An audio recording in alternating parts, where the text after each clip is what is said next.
అందరూ విట్లేసి చూపండి అమ్మా, అందరూ క్యూ పాటించండి, నిదానంగా రండి.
రెడీ తొందర రెడీ ఆ పక్క మూలగట్ట వస్తాను డాక్టర్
అనుకోండి సర్కిల్ అనుకోండి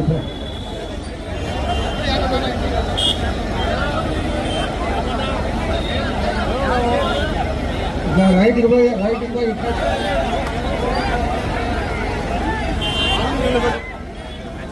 దయచేసి ఇటుపక్క కూడా రండి, ఇటుపక్క కూడా రండి.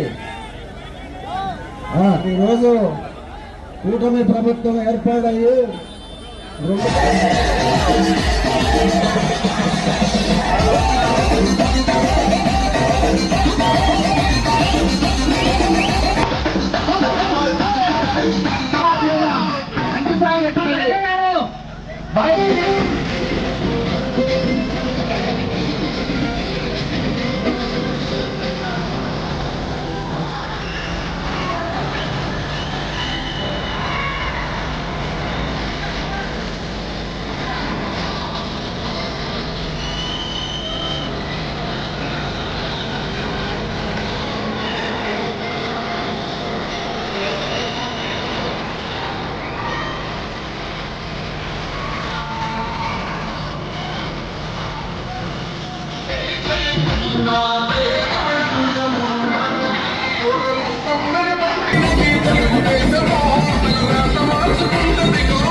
అంతకుముందు చంద్రబాబు జై చంద్రబాబు, జై పవన్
మనం చూస్తున్నాం ఈరోజు జగన్మోహన్ రెడ్డిని. ప్రజలు జ్ఞానముల నాయకుని అనుకుంటారా, అజ్ఞాని నాయకునిగా అనుకుంటారా? జ్ఞానం ఉండేవాడే కదా. మొట్టమొదటిసారి జ్ఞాని అని నిరూపించుకున్నాడు వైఎస్ జగన్మోహన్ రెడ్డి ఒక విషయంలో. నేను కూడా ఆయనతో పాటు ఏకీభవిస్తున్నాను. ఆయన ఏ ప్రెస్ మీట్ పెట్టినా ఆ రోజంతా కామెడీనే కామెడీ. ఏం మాట్లాడతాడో తెలుసు. చిన్నపిల్లలకి భోజనం తినిపించేటప్పుడు ఆయన వీడియోలు పెడుతున్నారు, నవ్వించుకుంటా తినడానికి అనమాట. చిన్నపిల్లలకు కూడా అంత నవ్వొస్తాయి ఆయన మాటలు. మన అంటాడు ఆయన ప్రెస్ మీట్ లో, ఆంధ్రప్రదేశ్ తో మేము కాక్రోచులు. మామూలుగా మనకు కాక్రోచులు కంటికి కనబడితే ఏం చేస్తాము? హిట్ తీసుకొచ్చి హిట్ తీసుకురా క్లీన్ చేసేసి డస్ట్బిన్ లో తోసేస్తాం. వాళ్ళు కూడా వాళ్ళ పనికి వాళ్ళే ఒప్పుకున్నారు, మేము కాక్రోచులని దోచుకొని తింటాము కాబట్టి. ఆయనే ఒప్పుకున్నాడు కాబట్టి 11 ఇచ్చినారు ఇంతకు ముందు స్థానాలు. ఇప్పుడు ఒక్కటి వస్తే చాలరా బాబు అని నమస్కారం పెట్టుకొని పాదాలు పెట్టుకున్నా, నమస్కారాలు పెట్టినా అధర్మం వైపు ఎవ్వరూ కూడా చెవు వేలాడదీయకూడదు అని చెప్పి ప్రతి ఒక్కరికి ప్రతిరోజు ప్రజలకు నేను తెలియజేస్తున్నాను. చంద్రబాబు నాయుడు గారు అహర్నిశలు పనిచేస్తున్నారు రాష్ట్రం కోసం. రాష్ట్ర విభజన జరిగిన తర్వాత చీకటిలోకి వెళ్ళిపోయిన పరిస్థితి మనం అందరూ తట్ట బుట్ట సర్దుకున్నాం. సోనియా గాంధీని ఏది పడితే మాట్లాడినాం మనమే, ప్రతి ఒక్కరు కూడా కడుపు మంటతో. ఆ సమయంలో చంద్రబాబు నాయుడు గారు నేనున్నాను అంటూ మన చేయిని పట్టుకొని ఒక చేతి దీపమై ఆయన అమరావతిని మనకు సాకారం చేసినటువంటి గొప్ప మహోన్నతమైన వ్యక్తి చంద్రబాబు నాయుడు గారు. కనుక నేను 2 వాక్యాల్లో సింపుల్ గా చెప్తున్నా, చెడు వైపు పొర్రపాటున కూడా ఏమరుపాటుగా ఉంటే జగన్మోహన్ రెడ్డి అల్లిని బిల్లిని అల్లి చేయగలుగుతాడు. అర్థమవుతుందా?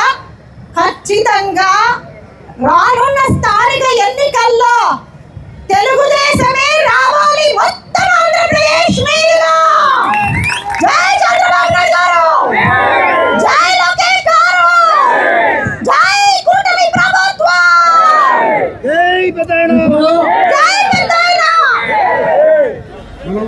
విజయోత్సవ ర్యాలీ జరుపుకుంటున్నాం. మరి ర్యాలీకి భారీగా తరలి వచ్చిన ప్రతి ఒక్క సోదరులు సోదరులందరికీ ప్రతి ఒక్కరికి కూడా హృదయపూర్వక నమస్కారాలు తెలియజేస్తూ, గతంలో గత ప్రభుత్వం రాష్ట్రాన్ని విచ్ఛిన్నం చేసిన పరిస్థితుల్లో చంద్రబాబు గారి నాయకత్వంలో మనమందరము కూటమి ప్రభుత్వాన్ని ఎన్నుకోవడం అనేది జరిగింది. గత ప్రభుత్వంలో మన పొద్దుటూరు ఎమ్మెల్యేల గురించి మీకు అందరికీ తెలుసు. ఏ విధంగా దోపిడీ చేసినది కూడా మీకు తెలుసు. మన పొద్దుటూరు పట్టణంలో దాదాపు 1000 సంవత్సరాల నుంచి 37,000 ఇళ్ళు ఉన్నాయి మన పొద్దుటూరులో. కానీ ఒక 2 సంవత్సరాలలోనే 23,000 ఇళ్ళు అవసరము పొద్దుటూరు వాళ్ళకని చెప్పి భూములు ఇవ్వడం జరిగింది. ఆ భూములు 20 లక్షలుంటే ప్రతి ఎకరాకు 10-15 లక్షలు ఆయన సొంతానికి తీసుకొని భూములన్నీ కొన్నారు. 23,000 మంది ఉన్నారా పొద్దుటూరు పుట్టినప్పటి నుంచి 37,000 ఇల్లు ఉంటే మరి ఆయన 5 సంవత్సరాల్లోనే ఇన్ని ఇల్లు కూటమి ప్రభుత్వం 2014 నుంచి 19 వరకు కూడా ఇల్లు ఇవ్వడం జరిగింది. తర్వాత 2 సంవత్సరాలలోనే 23,000 మంది ఉన్నారా? ఎక్కడి నుంచి వస్తారు పొద్దుటూరులో? ప్రతి ఎకరా మీద 10 లక్షలు 15 లక్షలు 20 లక్షలు తీసుకొని 23,000 మంది అవసరమైపోయినారు. సరే ఇచ్చినాడు. 18,000 మందికి ఇల్లు మంజూరు చేసినారు. ఒక్క ఇల్లు ఎవరైనా అక్కడ చేరుకున్నారు? ఎవరైనా ఒక్క ఇల్లు కప్పుబడిందా? కాంట్రాక్టర్లు దోచుకున్నారు. 360 కోట్ల రూపాయలు మీరు మీ యొక్క కాంట్రాక్టర్లు 11 మంది కలిసి దోచుకున్నారు. ఇసుక అమ్ముకున్నారు, సిమెంట్ అమ్ముకున్నారు, కడ్డీలు అమ్ముకున్నారు.